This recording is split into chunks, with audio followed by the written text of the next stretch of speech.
Je vais maintenant passer au petit 2 de cette partie sur l'aspect microscopique d'une réaction chimique, c'est-à-dire les transformations microscopiques, c'est-à-dire à l'échelle des électrons.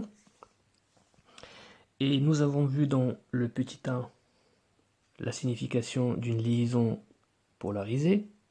On a dit que la liaison polarisée est une liaison qui concerne deux atomes d'électronégativité différentes.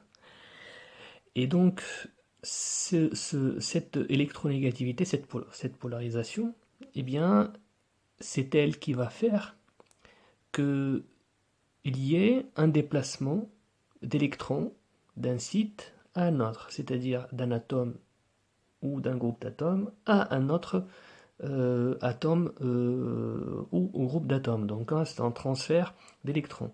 Donc c'est cette différence d'électronégativité qui va permettre le déplacement des électrons d'un site vers un autre. Et à partir de là, on parle bien sûr de sites donneurs et sites accepteurs. Donc des sites qui vont donner l'électron, transférer l'électron plutôt, et un autre site qui va recevoir, donc un site accepteur. Alors, pour une espèce chimique, un site donneur de doublet d'électrons, bien sûr c'est un doublet d'électrons qui va être déplacé, est un lieu présentant un excès de charge négative. Donc on a un excès de charge négative. On va voir comment est défini cet excès, de quelle manière on peut dire qu'un site possède un excès de charge négative. Eh bien, la première façon, c'est si ce site-là est un atome porteur de doublets non liants. Alors, on a vu l'exemple de l'oxygène, du phosphore, de l'azote, du chlore. Ce sont des exemples d'atomes qui portent des doublets non liants, naturellement, et donc ils sont potentiellement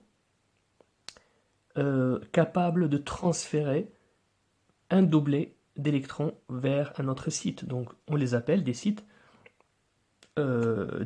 donneurs.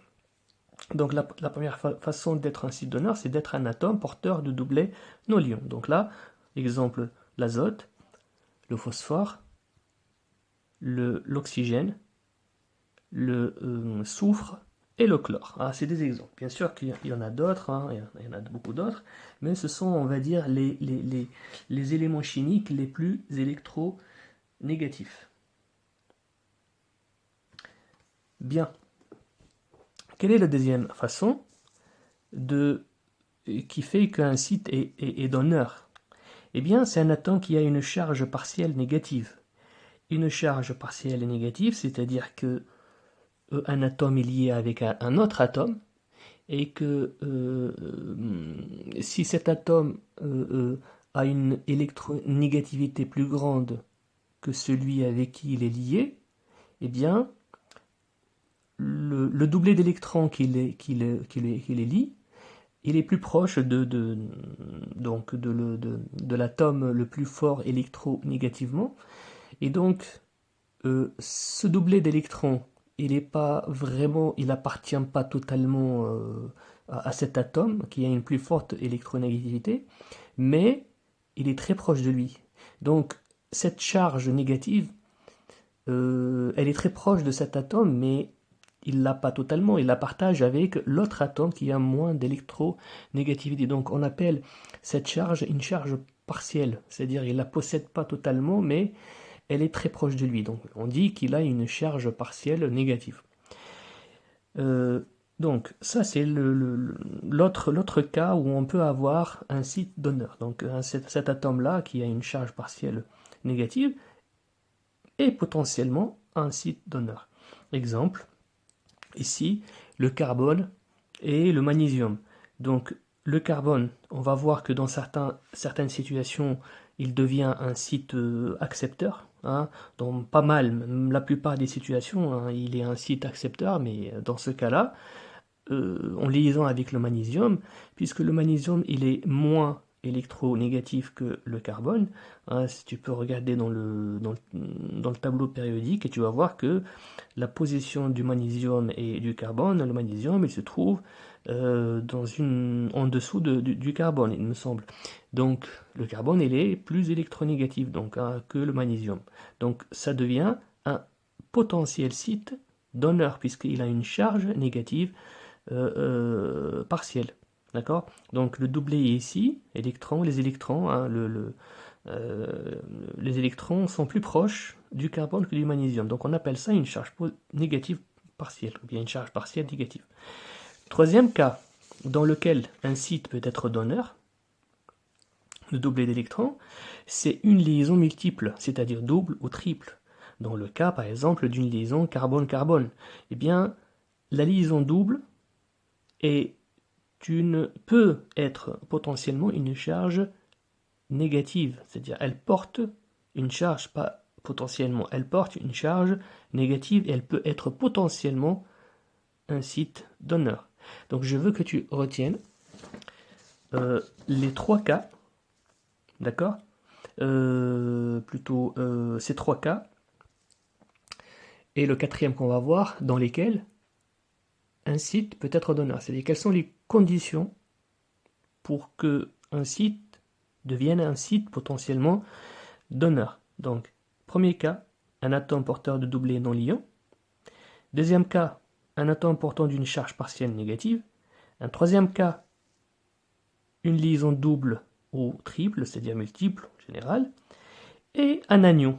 Un anion, c'est quoi un anion? C'est un atome qui a gagné un électron et donc il a une charge négative. Donc il a gagné un électron et il possède donc une charge négative. Donc, hein, dans tous les cas, eh bien, tous ces différents sites ont un excès de charge négative. Et puisqu'ils ont un excès de charge négative, donc ils sont potentiellement donneurs. Dès que la situation, dès que les conditions se présentent, eh bien, ils sont prêts, ces sites-là, à transférer un électron vers le site le moins électronégatif. Voilà. Bien. Donc ça, c'est pour le site donneur. Maintenant, le site accepteur. Pour une espèce chimique, un site accepteur de doublet d'électrons, toujours, est un lieu qui a un défaut de charge négative. C'est comme pour le site donneur, un excès, eh bien là, c'est un défaut. Bien. Maintenant, quelles sont les conditions pour qu'un site soit potentiellement accepteur? Eh bien, on a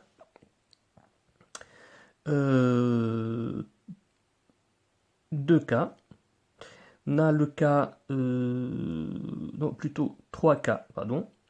Le cas où un atome qui a une charge partielle positive, donc c'est normal puisque c'est l'inverse d'un atome qui a une charge partielle négative.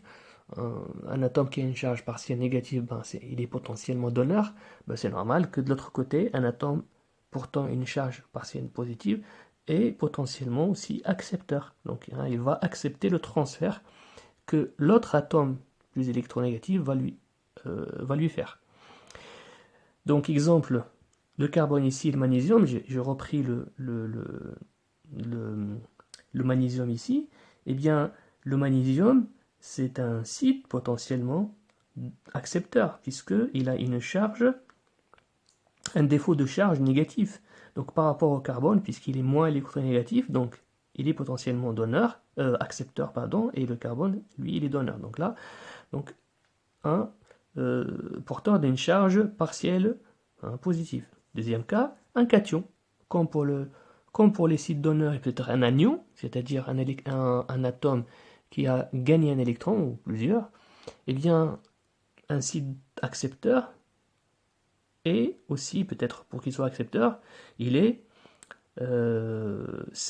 peut être un cation. hein, puisqu'il a une charge positive. 3,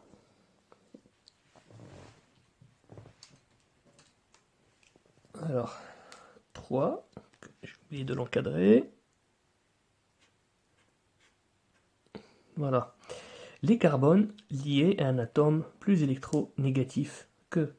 Donc on a vu que le carbone, hein, c'est ce que je t'avais dit tout à l'heure, le carbone ici, comme il est lié à un autre atome qui est moins électronégatif, donc il devient θ-.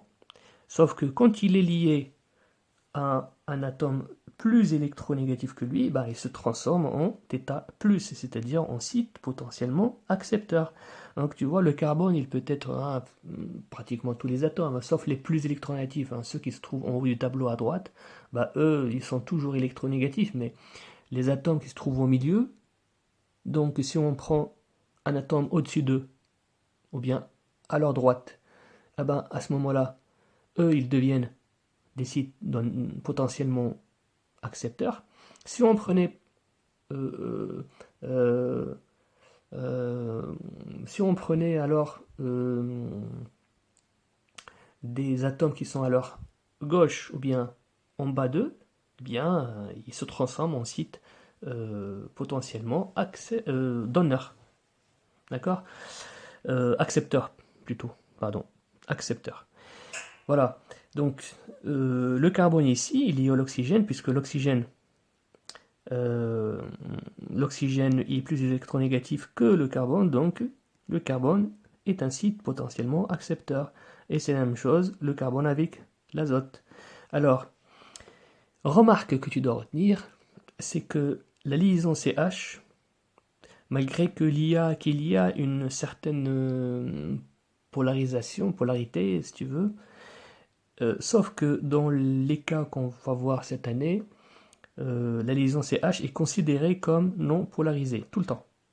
Donc, hein, on ne va jamais travailler sur CH polarisé. Donc, hein, c'est considéré comme une liaison tout le temps non polarisée. Donc, euh, il ne peut pas y avoir un site donneur et un site accepteur entre le C et le H. Donc hein, c'est non polarisé. Donc, on ne peut pas parler d'électronégalité, on ne peut pas parler de transfert, en gros. Voilà. Donc, ça, c'est à remarquer.